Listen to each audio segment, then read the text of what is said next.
Parliament శీతాకాల సమావేశాల నేపథ్యంలో కేంద్ర ప్రభుత్వం అఖిలపక్ష భేటీ నిర్వహించింది. ఈ సమావేశానికి తెలుగు రాష్ట్రాల ఎంపీలు హాజరయ్యారు. అఖిలపక్ష సమావేశంలో వైజాగ్ స్టీల్ ప్లాంట్ ప్రైవేటీకరణ ఆపాలని వైసీపీ డిమాండ్ చేసింది. ఏపీకి జాతీయ గ్రామీణ ఉపాధి హామీ పథకం నిధులను ఇవ్వాలని విజ్ఞప్తి చేసింది.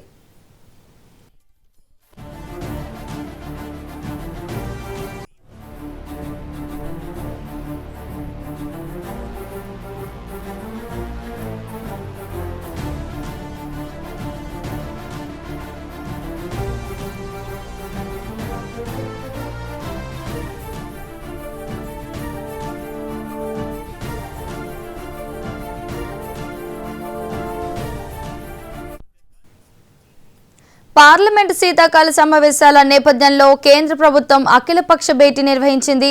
ఇదే అంశానికి సంబంధించి మరింత సమాచారాన్ని ఢిల్లీ బ్యూరో చీఫ్ శిరీష్ అందిస్తారు. శిరీష్ చెప్పండి. హలో శిరీష్ చెప్పండి. పార్లమెంటు శీతాకాల సమావేశాలు రేపటి నుంచి 19వ తారీఖు వరకు జరుగుతాయి. దాదాపుగా 15 రోజుల పాటు సమావేశాలు కూడా జరుగుతాయి. ఎందుకంటే మధ్యలో హాలిడేస్ మినహాయిస్తే. సో ఈ సమావేశాల్లో కేంద్ర ప్రభుత్వం తీసుకొచ్చబోయే బిజినెస్ అంటే కీలకమైన బిల్లులు వీటి అన్నిటిపైన కూడా అఖిలపక్ష సమావేశంలో చర్చ అనేది కూడా జరుగుతుంది. కీలక బిల్లులతో పాటుగా ముఖ్యంగా ఇంపార్టెంట్ ఇష్యూస్ ఏవైతే ఉన్నాయో దేశవ్యాప్తంగా వాటిపైన కూడా చర్చ జరపాలని చెప్పేసి విపక్షాలు పట్టుబట్టే అవకాశం కూడా ఉంది. సో ఈ నేపథ్యంలో ప్రభుత్వం యొక్క ప్రాధాన్యతలు తెలియజేయడంతో పాటుగా విపక్షాల యొక్క అభిప్రాయాలు ఏంటి, సభా కార్యక్రమాలంటే కూడా సజావుగా జరిగేందుకు వాళ్ళ యొక్క సలహాలు సూచనలు కూడా తీసుకోవడం కూడా జరుగుతుంది.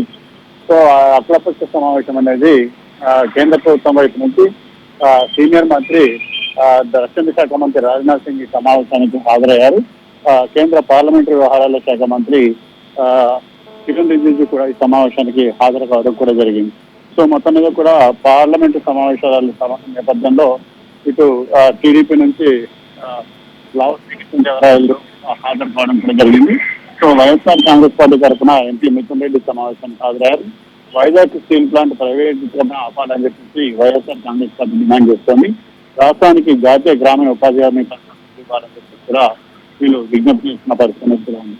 సో ఈ నేపథ్యంలో ఇటు మిగిలిన అంశాలపైన కూడా డిస్కషన్ అనేది కూడా చేయబోతున్నట్లుగా కూడా తెలుస్తుంది. ముఖ్యంగా ఈ సమావేశంలో 10 కీలక బిల్లులు లాంటివి కూడా చర్చకు రాబోతున్నాయి.